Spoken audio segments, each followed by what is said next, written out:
5, 4, 3, 2, 1.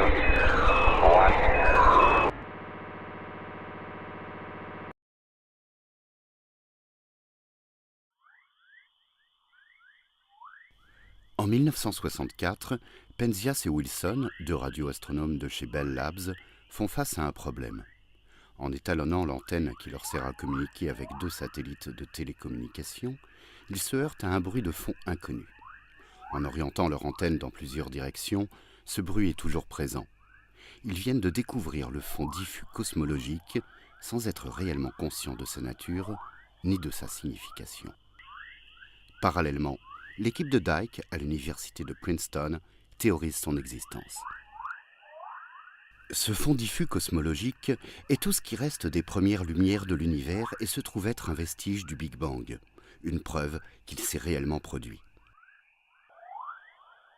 Depuis cette découverte, 3 satellites, Cobb, WMAP et Planck, ont été envoyés pour obtenir des images de plus en plus détaillées de ce rayonnement.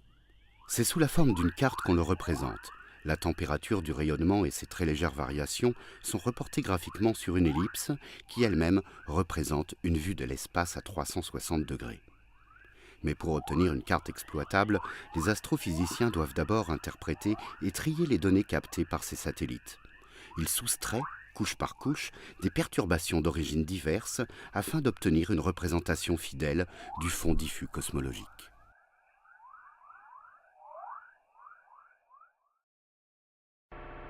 La première couche de données superflues, ici figurée par des parasites sonores, se compose d'émissions provenant de sources de lumière ponctuelles présentes dans notre galaxie et au-delà, telles que des étoiles et des planètes.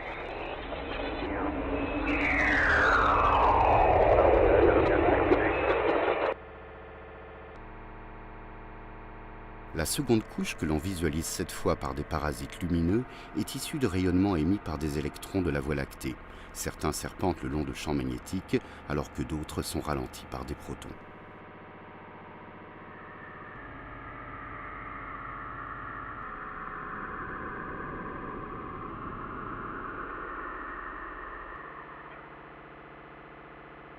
La dernière couche à extraire, que l'on peut observer ici sous la forme de perturbations physiques, est due à de minuscules poussières interstellaires présentes dans la Voie lactée qui ont absorbé de la chaleur et la réémettent sous forme de rayonnement.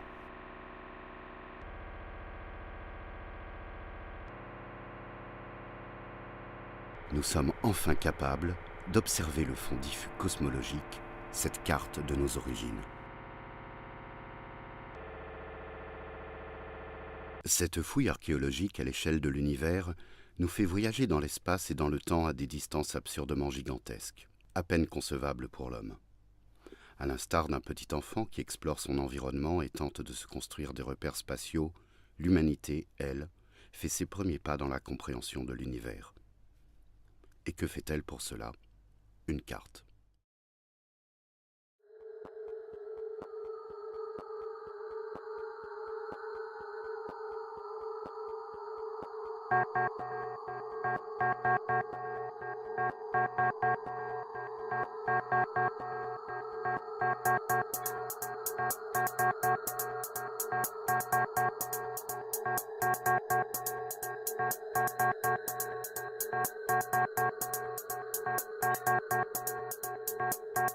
Here's some contact with it.